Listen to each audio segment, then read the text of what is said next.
न्यूटीमा hospital के basement को seal करने की कार्रवाई मेरठ विकास प्राधिकरण को स्थगित करनी पड़ी क्योंकि सीएमओ और पुलिस बैकफुट पर आ गए थे। आज मेरठ विकास प्राधिकरण की टीम को इस न्यूटीमा हॉस्पिटल के अपर और लोअर बेसमेंट को सील करने की कार्रवाई करनी थी, लेकिन आप देखिए कि डॉक्टर्स के इस आंदोलन के चलते ये कार्रवाई स्थगित करनी पड़ी। मेरठ की आईएमए और नर्सिंग होम एसोसिएशन ने यह ऐलान कर दिया था कि यदि कोई भी कार्रवाई मेरठ विकास प्राधिकरण की तरफ से की गई तो फिर तमाम निजी डॉक्टर्स हड़ताल पर चले जाएंगे और अपने संस्थानों की जो चाबी है वो मेरठ विकास प्राधिकरण के वीसी अभिषेक पांडे को सौंप देंगे। मेरठ विकास प्राधिकरण की कार्रवाई से पहले ही आप देखिए कि जो तमाम डॉक्टर्स हैं वो यहाँ पर पहुँच गए थे और किस तरीके से यहाँ पर जो बड़ा आंदोलन है वो डॉक्टर्स की तरफ से जो शुरू है वो यहाँ पर किया गया है। आप ये देखिए शहर के जो तमाम डॉक्टर्स हैं वो यहाँ आंदोलन की राह अख्तियार किए हुए हैं। तमाम शहर के जितने निजी डॉक्टर्स हैं, जितने निजी हॉस्पिटल्स हैं, वो तमाम यहाँ पर मौजूद हैं और जो अपनी आवाज़ है वो यहाँ पर बुलंद करते हुए नज़र आ रहे हैं। आप ये देखिए शहर के जो तमाम डॉक्टर्स हैं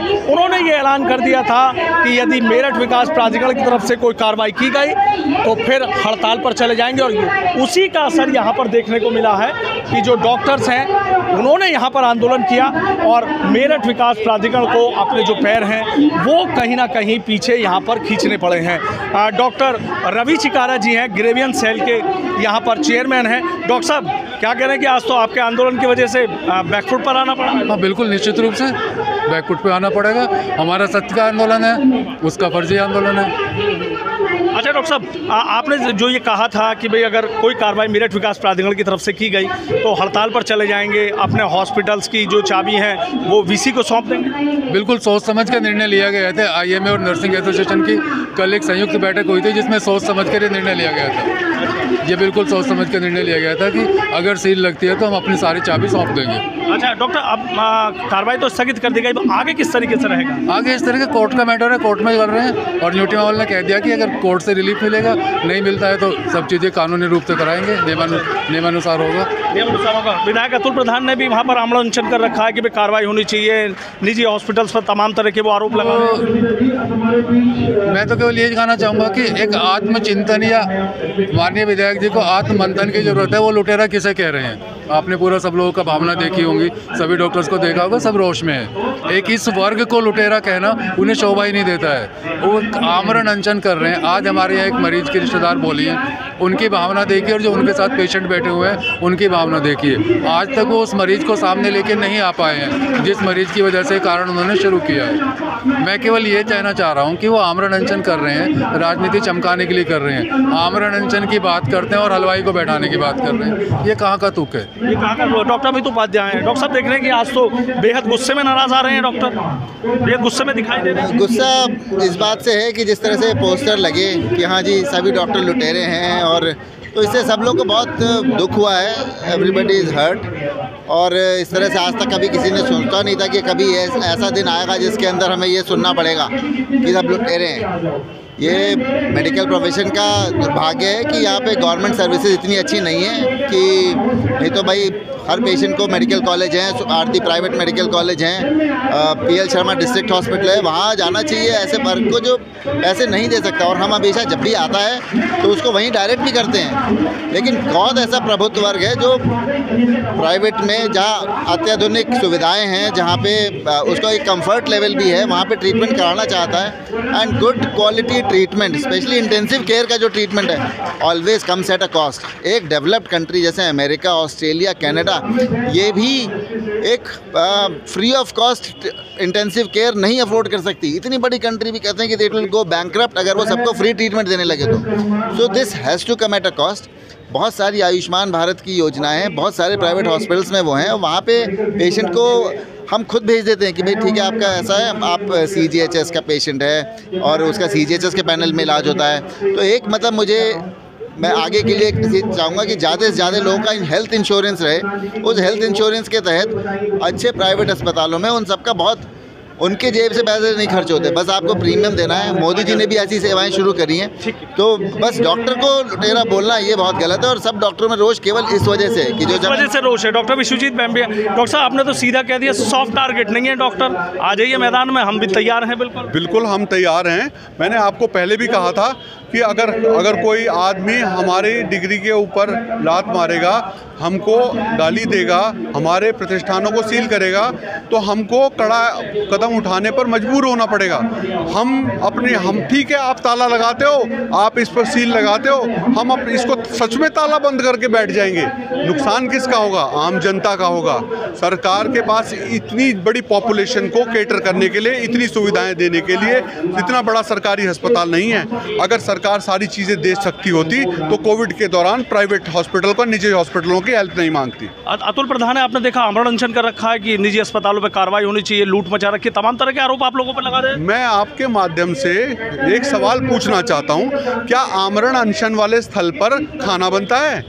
क्या आमरण अनशन के लिए जो सपोर्ट करने आते हैं वो खाना खाने आते हैं, या वो आमरण अनशन के लिए उसको क्रमिक अनशन ही चाहे कुछ देर के लिए भूखे रहकर उसको सपोर्ट करने आते हैं? वो तो सब खाना खिलाने के लिए, और वहाँ पर भंडारा चल रहा है, वो भंडारा चलने के लिए अपना बुलाए रखे हैं लोग। आपने अतुल प्रधान की संपत्ति की जांच की मांग की है कि विधायक की संपत्ति की जांच होनी चाहिए? जी हाँ, मैंने मांग की है, क्योंकि मुझे पता है अभी उन्होंने हाल फिलहाल में 2 कारें खरीदी हैं, 2 SUV खरीदी हैं, उन्होंने 20-25 बीघे ज़मीन खरीदी है। उन्होंने गड़ीना गांव के हैं ना, वहाँ पर उन्होंने 20-25 बीघे ज़मीन खरीदी है। उनकी संपत्ति देहरादून में है, उनकी संपत्ति नोएडा, ग्रेटर नोएडा में है। करो जांच, और ये आय से अधिक संपत्ति की जांच की मांग कर रहा हूँ मैं। मेरी मांग है आय, उनकी आय क्या है पहले ये दिखा दें।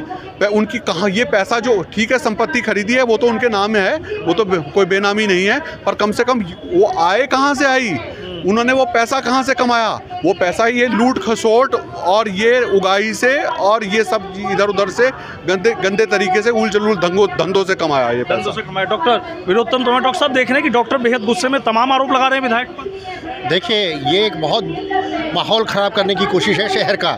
जो शहर जो चिकित्सा के नाम पर जाना जाता है, आज से नहीं सदियों से जाना जाता है कि मेरठ एक चिकित्सक क्षेत्र है। पूरा देहरादून से लेके, सहारनपुर से लेके, मुरादाबाद से लेके जो मरीज एक विश्वास के साथ यहाँ से सदियों से चला आ रहा है, उसमें एक दुर्भावना पैदा करने की कोशिश है। बहुत घृणित का वो है कि आप बैनर लगा के डॉक्टर्स को लुटेरे कहें। तमाम हमने संगठन जो है, अभी आपको बताया होगा कि चाहे नेशनल मेडिकल ऑर्गेनाइजेशन के माध्यम से हो, हमने पूरी बस्ती एक अडॉप्ट कर रखी है भगवतपुरा की, जहाँ हम निःशुल्क हर महीने चिकित्सा जांच करते हैं, दवाइयाँ निःशुल्क दे रहे हैं जहाँ पर, और जहाँ लगातार हमारी सेवा भावना रहती है। मेरी तो एक ही मांग है, जितने भी जनप्रतिनिधि जो फ़ोन करके कहते हैं कि हम चैरिटी कर रहे हैं डॉक्टर से फीस कम करके, वे विधायक निधि से, सांसद निधि से पैसा ये लेके बताया कि हमने इतने लोगों का ये इलाज फ्री कराया, हमने पैसे दिए। या अपने क्षेत्र में, जैसा भी डॉक्टर काम्बोज ने भी बोला, कि एक ऐसा अस्पताल खोलें कि अपनी ज़मीन पे कि वहाँ पर निःशुल्क सुविधा मिले उन क्षेत्र के लोगों को।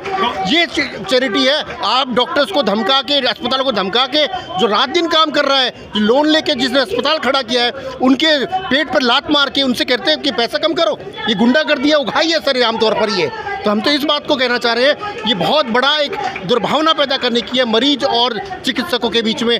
तो मैं इसको नहीं चाहता कि ये आगे बढ़े किसी भी तरह। क्या कहना चाहे डॉक्टर साहब? मैं एक बात और कहना चाहता था, ये डॉक्टर्स को बहुत लुटेरे कहते हैं, निजी अस्पतालों को बहुत लुटेरे कहते हैं। पैसा तो बहुत है विधायक जी के पास, क्यों ना मैं आपके माध्यम से एक सुझाव देता हूं कि वो अपनी ज़मीन पर या कहीं आसपास में एक ज़मीन लेकर अपना एक निजी हॉस्पिटल बना दें, जहां पर सबके लिए फ्री काम हो, जहां पर फ्री चिकित्सा, फ्री दवाएं और सबको फ्री, सारी चीज़ें फ्री हों, और ऐसा हॉस्पिटल सब लोगों के लिए फ्री काम करे। और ये विधायक जी तो नज़ीर बन जाएंगे दूसरे विधायकों और सांसदों के लिए कि देखो ऐसा काम भी किया जा सकता है। डॉक्टर साहब आखिरी सवाल में रहिए, आपने बिल्कुल कहा, आपकी बात वहाँ तक पहुँचाएंगे। एक मेरा कहना है कि जो आपने कहा कि भाई हम हड़ताल पर चले जाएंगे, चाबी सौंप देंगे, आपको लगता है कि आपकी वजह से CM और पुलिस को बैकफुट पर आना पड़ा कि स्थगित हो गया आज बेसमेंट वगैरह को सील करने की बात? देखो, हम गिड़गिड़ा रहे थे बहुत दिनों से, हम 5 दिनों से तो लगातार गिड़गिड़ा ही रहे थे। प्रशासनिक अधिकारियों के सामने हमारी बात सुनी भी जा रही थी, अनसुनी भी करी जा रही थी, और हमको उल्टा, कभी कुछ लोगों ने तो उल्टा हमको धमकाया भी, सच बताऊं तो। पर कहीं ना कहीं इसमें हमारे जनप्रतिनिधियों का और हमारी सरकार का बहुत बड़ा हाथ है। जो ब्रजेश पाठक जी ने कहा था ना डॉक्टर्स को भयमुक्त वातावरण देंगे, जो हमारी योगी सरकार ने कहा भयमुक्त वातावरण देंगे, यह उसी का एक हिस्सा है और उसी के कारण हमको प्रोटेक्शन मिला है। प्रोटेक्शन मिला, बहुत बहुत शुक्रिया। तो देखिए तमाम डॉक्टर्स हैं, निजी डॉक्टर्स हैं, और किस तरीके से कह रहे हैं कि सरकार ने पूरा साथ दिया, जनप्रतिनिधियों ने पूरा साथ दिया, और शायद इसी वजह से, और डॉक्टर की जो हड़ताल का जो ऐलान था, शायद उसकी वजह से ही सीएमओ और पुलिस बैकफुट पर आए, जो मेरठ विकास प्राधिकरण को न्यूटीमा के लोअर और अपर बेसमेंट को सील करने की कार्रवाई स्थगित करने पड़ी। लड़ाई अभी जारी है, अतुल प्रधान धरने पर हैं, डॉक्टर आर पार की लड़ाई के मूड में हैं, लेकिन ये लड़ाई किस मोड़ तक पहुंचेगी इसका जवाब किसी के पास नहीं है। Sanuj Sharma, ABP news, Meerut.